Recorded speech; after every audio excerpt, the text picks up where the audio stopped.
Yes, my students, how are you and how is it going? Today we are going to talk about something very easy.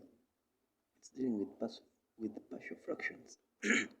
As you can see there, they are telling that express 3x squared plus x plus 1 or over, open the bracket x minus 2, close the bracket, open another bracket x plus 1, all of it cubed into partial fractions. You hence integrate that with respect to dx, that you give your answer to 3 decimal places. But when you observe this partial fraction, it has repeated roots.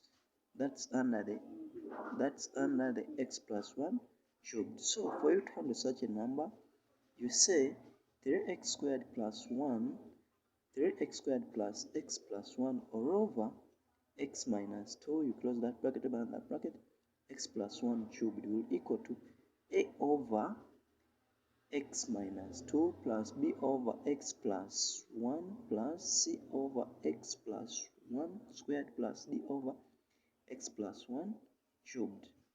So then you say, now just take only the numerator after adding your right hand side, because you know how to add. You look for the LCM, then you divide with the denominator, then you multiply with your answer. Now you can sit down there. So that's your final thing. That's looks like 3x squared plus x plus 1 is equal to a, open the bracket, x plus 1 cubed plus b into bracket x minus 2, open another bracket, x plus 1 squared plus c, open the bracket, x minus 2, open another bracket, x plus 1 plus a d, open the bracket, x minus a 2. So now if you want to eliminate 1, if you want to eliminate a, you say x equals to negative 1. That's why when you observe there, a will be out, even b will also be out, c also, so you remain with only d. Then finally you say that d equals to negative 1. Again you say that when x equals to a 2, the aim here is to eliminate b, c and d. That's why you are saying that your a 3 cubed is equal to 15. When you divide through, you get your a as 5 over 9. Again, if you say that x equals to 0, you remain with a minus 2b minus 2c equals to a 1. That's why having that a b plus c is equal to 7 over 9. Then finally, your c will equal to 7 over 9 minus a b. Now, if you say that x equals to 1, you will remain with 8a minus 4b minus 2c minus d equals to a 5.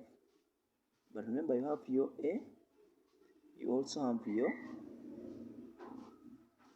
your c. So you substitute in and you get what you want. So if you say that substitute for c into equation 2, you remain with your b as a negative 5 over 9. Again, if you substitute your b into equation 1, you'll get finally your c to be 4 over 3. So hence now, where there is a, you put the value of a you have obtained.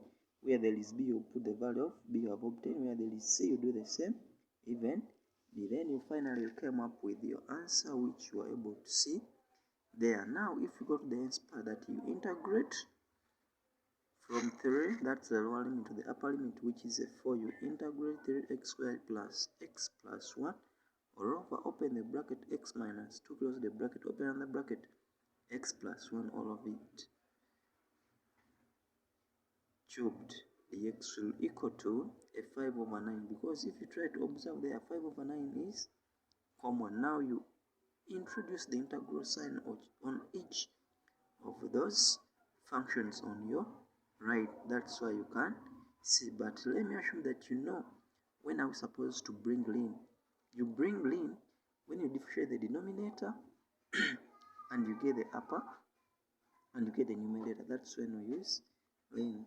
But that's why you are seeing that it's ln, open the bracket, x minus 2. But let me assume that you know how to substitute the limits. You start with the upper limit, then the lower limit. That's why you are seeing how the number was done. And finally, the answer was 0.317. My students, thank you for listening to me. If you need more questions, please ask me. I'll help you to pass your exams. A nice week. Thank you.